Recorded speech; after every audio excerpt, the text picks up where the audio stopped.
សួស្តីបងប្អូនទាំងអស់គ្នាថ្ងៃនេះខ្ញុំលើកយកសាច់រឿងរបស់បងប្អូនស្រីម្នាក់ដែលគាត់បានផ្ញើមកឲ្យខ្ញុំយកមកអានឲ្យបងប្អូនទាំងអស់គ្នាបានស្ដាប់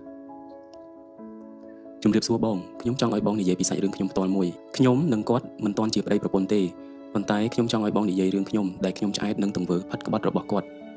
ទំនាក់ទំនងរវាងខ្ញុំនិងគាត់ម៉ែឪទទួលដឹងឮទាំងសងខាងខ្ញុំទៅលេងផ្ទះគាត់បាន6ដងពេលខ្ញុំធ្វើការនៅស្រុកគាត់លួចក្បត់ខ្ញុំ2ដង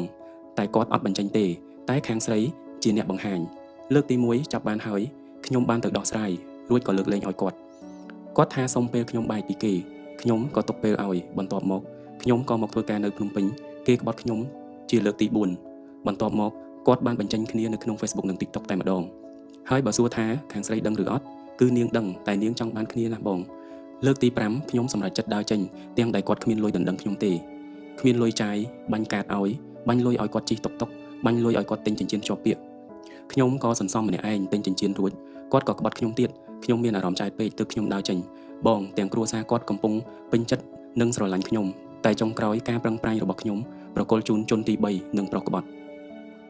ក្រោយពីខ្ញុំបានអានសាច់រឿងរបស់បងប្អូនស្រីទោះជារៀងខ្លីបន្តិចមែនប៉ុន្តែខ្ញុំបានយល់ពីអត្ថន័យរបស់គាត់តាមកំណត់របស់ខ្ញុំមនុស្សប្រុសម្នាក់នេះគឺមិនល្អគ្រប់គ្រាន់ឲ្យបងប្អូនលះបង់អនាគតរបស់បងប្អូនរស់នៅជាមួយគាត់ទេពីព្រោះថាពេលដែលបងប្អូននៅជាមួយគាត់បងប្អូនជាអ្នករ៉ាប់រងលុយកាក់ផ្សេងៗហើយចំណាយគេក្នុងនាមជាមនុស្សប្រុសបែរជាមិនមានសមត្ថភាពទៅវិញ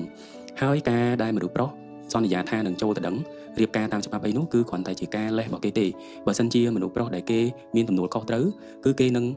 រៀបការជាមួយបងប្អូនទោះជាគេមានលុយឬក៏មិនមានលុយក៏គេត្រូវតែមានការសែនព្រេនឬក៏ជួបចាស់ទុំទាំងសងខាងដើម្បីធ្វើពិធីផ្លូវការណាមួយតែបើសិនជាករណីដូចគាត់នេះបងមិនបានគាត់ជាគ្រួសារគឺបងគិតថាជាសំណាងរបស់បងហើយជាចុងក្រោយជូនពរឲ្យបងមានសុខភាពល្អជួបមនុស្សថ្មីដែលល្អជាងនេះហើយបើសិនជាបងប្អូនទាំងអស់គ្នាចង់ផ្ដល់សាច់រឿងមកឲ្យខ្ញុំដើម្បីអានជូនបងប្អូនអាចសរសេរនិងផ្ញើសារចូល inbox page របស់ខ្ញុំអរគុណច្រើន